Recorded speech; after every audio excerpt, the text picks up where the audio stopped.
vérité me dépasse. Quand prendrai-je le temps de voir la vérité en face? Baigné dans la lumière, je ne peux garder les yeux ouverts. Ta présence en moi et tout s'éclaire.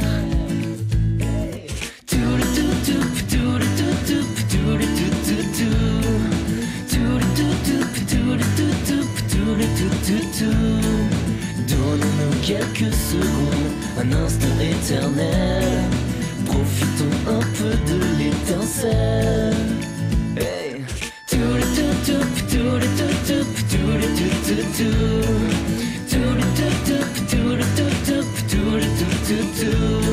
Ce soir nous appartient le monde, une joie sans pareille.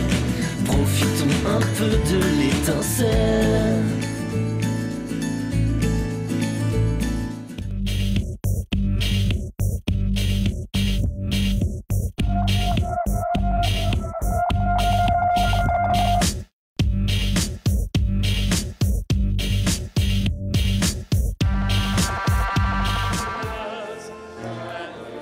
Pendant 10 ans, le Conseil fut en formation, jusqu'à la tenue de sa première assemblée en août 1948, dans une Amsterdam ravagée par la guerre.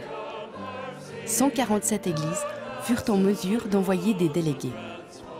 Le thème choisi pour cette assemblée d'après-guerre était « Désordre de l'homme et dessein de Dieu ». Les délégués adoptèrent un message dans lequel ils disaient notamment « En parlant ici, les uns avec les autres, nous avons commencé à comprendre dans quelle mesure notre séparation nous avait empêchés de recevoir des leçons des autres en Christ. Or, parce que nous n'avons pas été corrigés, le monde a souvent entendu de notre part, non pas la parole de Dieu, mais la parole d'homme. » Au moment de la deuxième assemblée, tenue dans l'État américain de l'Illinois, la guerre froide entre l'Est et l'Ouest atteignait son paroxysme. Le président américain intervint personnellement pour faire en sorte que les délégués de tous les pays reçoivent un visa d'entrée aux États-Unis. En ce temps où régnait la méfiance, la diversité de ce rassemblement attira une large attention, tant positive que négative. Alors que les empires occidentaux s'effondraient, les églises dites jeunes, qui se développaient dans les pays nouvellement indépendants, vinrent accroître le nombre des membres du COE. En 1961, encore plus d'églises du Sud devinrent membres du COE lors de l'Assemblée de New Delhi, première assemblée tenue à l'extérieur de l'Europe ou de l'Amérique du Nord. Dans ce contexte, le christianisme était une religion minoritaire. C'est là que le Conseil international des missions fut intégré au Conseil œcuménique des Églises.